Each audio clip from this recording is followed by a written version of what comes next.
Welcome to Café Créa. I'm Josiane Faubert.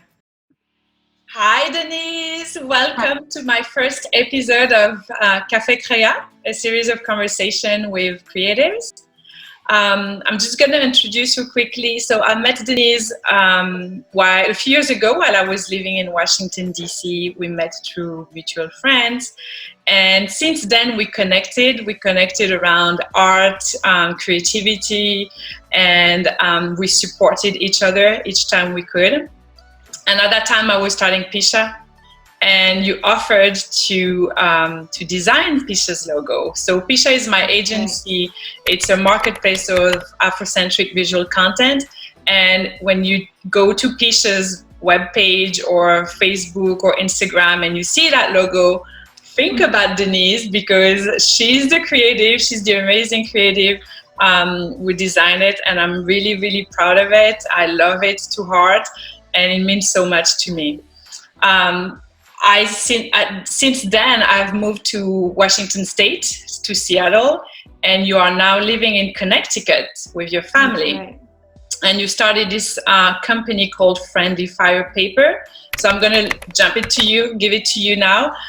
Let us know, tell us about your work. Let us know what is Friendly Fire Paper, why you started it, what is it about, everything you can think about that will be helpful for us.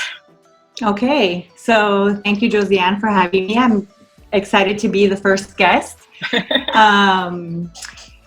Let's see, I'll jump right into Friendly Fire Paper. Friendly Fire Paper is a letterpress stationery company that I started with my sister when I moved to Connecticut, so almost 4 years ago. It'll be this summer, 4 years. It'll be the company, we launched it in October 2016. So, this fall will be 4 years old. And I started it, I'm a graphic designer. And I started the company because my sister was having a sabbatical in her career, so she had a moment where she could pivot or work on a project for a long period of time. And as I was moving away from Washington, D.C., I again was trying to, and I had more time to work outside of the home. That's why we started it. And I wanted to have something that could stay with me even if I moved again, because I have moved a couple times in my adult life. And sometimes it's hard to find interesting work in the industry, in the graphic design or advertising industry. So that's how come we got started on Friendly Fire Paper. And what is it exactly?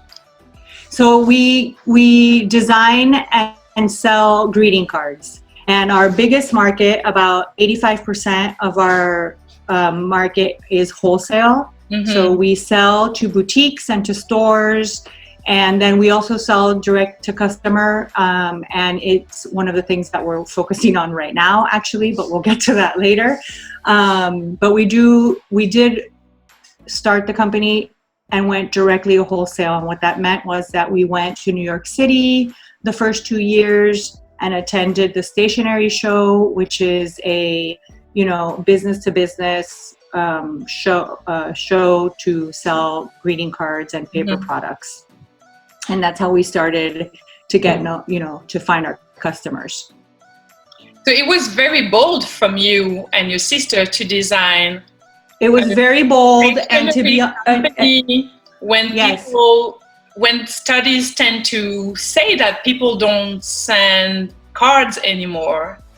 Actually, there's a really big part of the world that does actually still sell cards, and Mother's Day is, I believe, the second largest. Christmas is the largest time of year, or the holidays. December holidays is the biggest time of year where people send cards. Mm-hmm. The most cards that are sold are the holiday, and then second is Mother's Day. Okay. And then after that is birthday.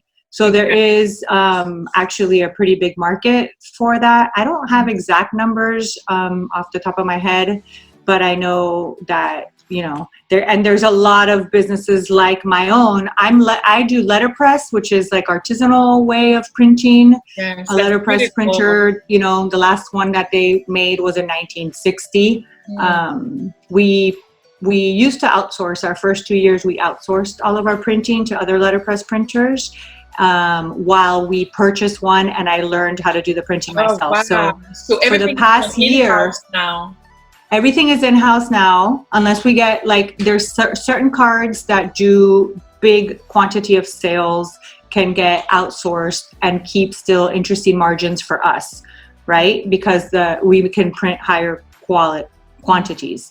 But we did move it to in-house a year ago March. So a little bit over a year ago, everything that we've done, which are 3 collections, we produce them in-house, which is I produce them. Okay. And I have a Chandler and Price letterpress printer from 1954.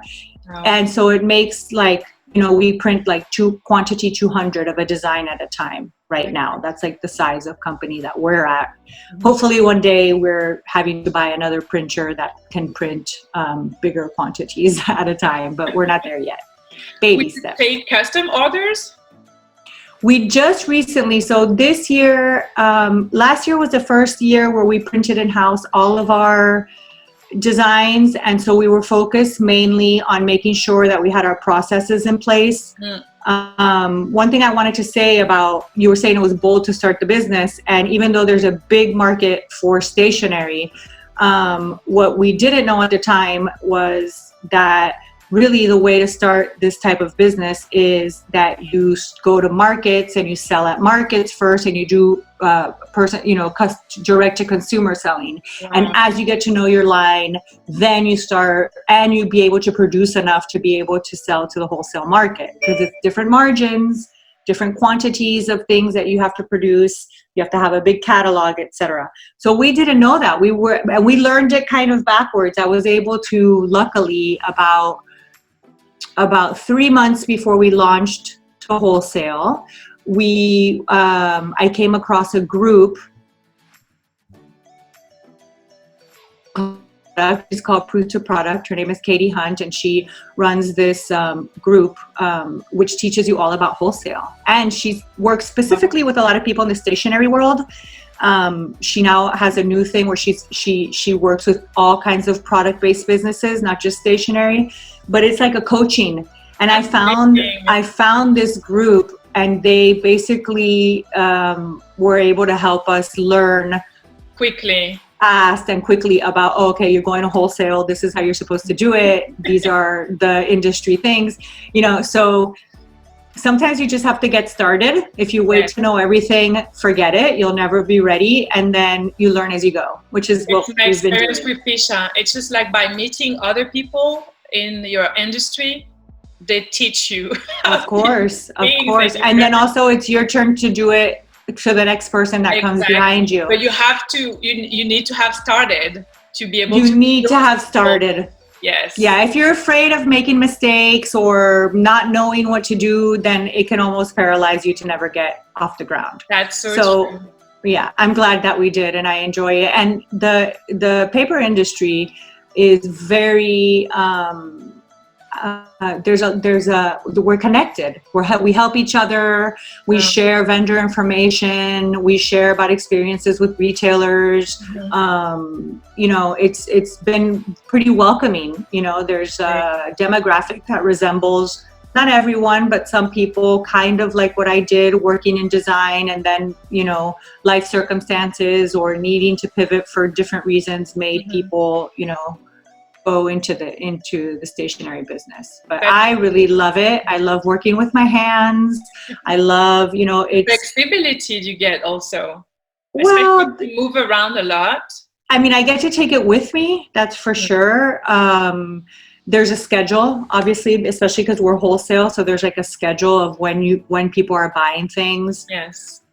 By the way, all of this that I'm saying about that is more related to pre-COVID. I know we're going to talk about it, but But when I talk to continue on the bold ideas, you also have I love your cards because thank you. Messaging. Sometimes I go through your Instagram and I'm like, oh my God, where did you find those ideas? Yeah, so that's interesting that you say that. Really bold messaging, and I love it because it's really unusual. It makes it stand out. Obviously, I love the colors and but the messaging really makes it stand out, and that's really what I love about it. Oh, that would be great. My business partner, tell who us is about my your sister. process. Like, how do you go about designing something? So we start, there's two ways, two main processes, which is either an idea happens to be, and I write it down because someone said something funny, or I felt something that made me laugh, you know, or I was in a situation that made me laugh, or I have like a vision of let's see. So I said there was two ways. So we either start with words or we start with an illustration. Okay. And this business, my sister is my business partner, and she does a lot of the writing. So a lot of the ideas that are not the illustrations sometimes come from her. And it's very funny because we have like a struggle, a healthy struggle, but sometimes a struggle because sometimes things to me seem like too out there, and I'm like, oh, we can't say that. And she's like, come on, it's funny. Like, this is what's funny, you know? So how big is the age difference between you? 10 years, a decade. I'm older. I feel like the youngest, they could get away with. They say things, Yes, they can say things that we will be like, I'm not sure I will do that. Right. But right. And I have a partner like that, because it's a good combination. It balances it out for you guys. Right. So it's interesting because for creating product, my sister Mariana is definitely more daring, I think, than I am. And then when it comes to the actual business side of it, I'm definitely much more of a risk taker, and she's much more of a in the box, kind of. She's an in the box, and I'm definitely like, oh, we can do this. This is going to work like this. We'll just get out there and figure it out. Like so we do balance. I am happy to have a part in. I think that to bounce off ideas. So to get back to the question about the creating the stuff. So if we first of all, we know the categories that we create in, birthday being the biggest one out of our catalog. We have, I think, a little bit under 50% of our products are birthday, and then the rest are the other categories, because that is the biggest selling category, and something that stores need all year long, right, is to restock new and fresh birthday card ideas. So we come up with, sometimes I'll think, for example, like, we need something for a birthday, an older birthday, and then we try to just, I'm sorry, I'm saying it on my lap.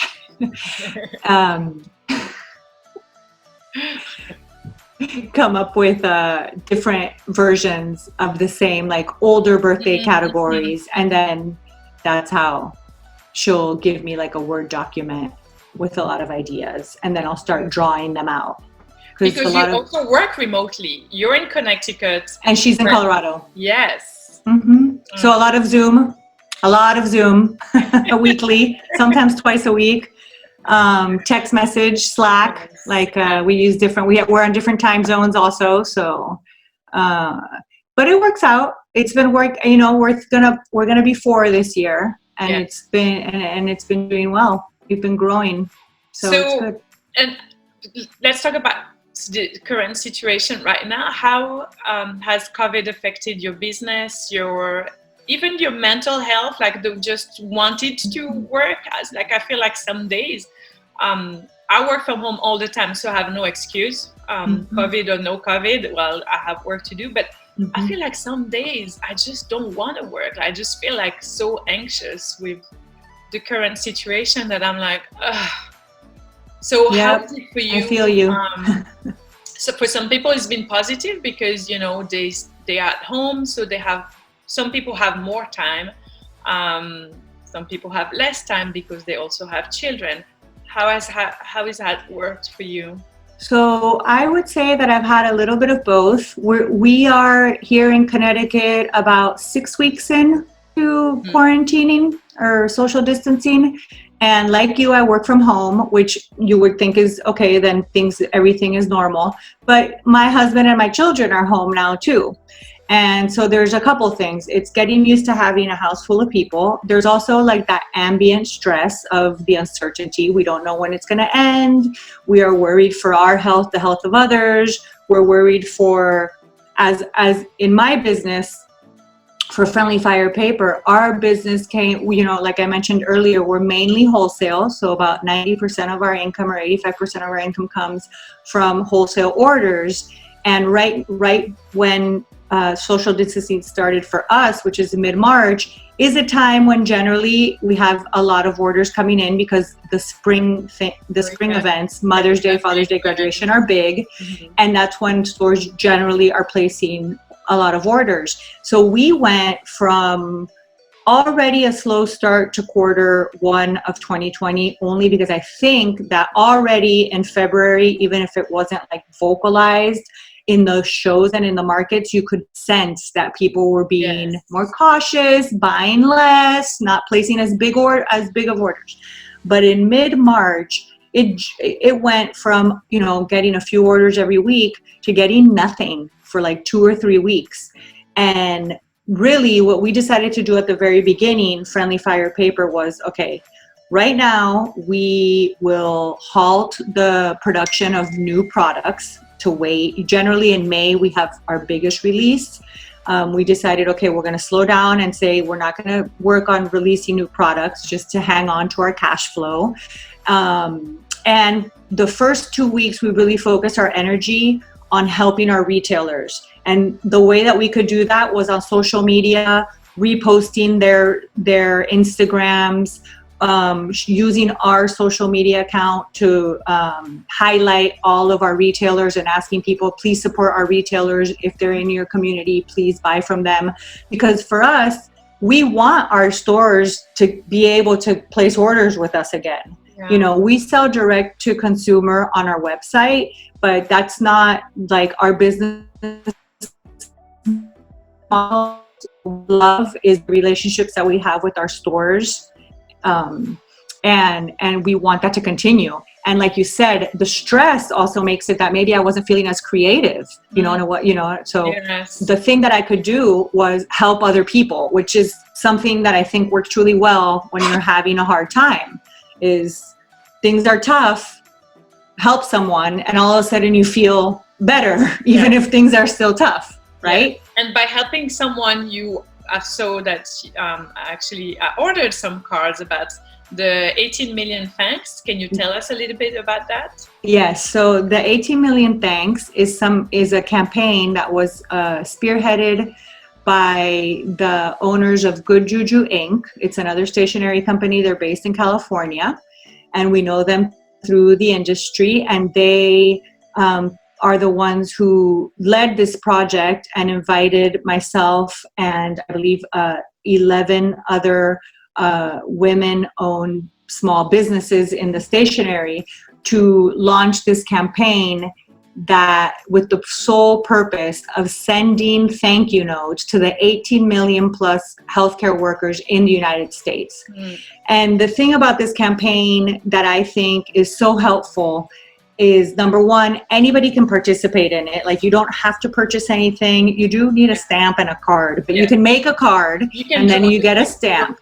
And what they did, what 18 million thanks campaign for me is like the hardest job for any of us that want to do something good. They did it for us. They contacted hospitals and found hospitals that are equipped to receive the mail, because some hospitals are overwhelmed and they're not having anybody in the mail department opening and going through mail and then giving it to the healthcare workers. So they compiled the list, and what you do is that you go to their website, 18millionthanks.com, and you can see a list of the hospitals that are participating. I believe they're over 50 already, but there's possibly even more now. I haven't checked. It launched last week.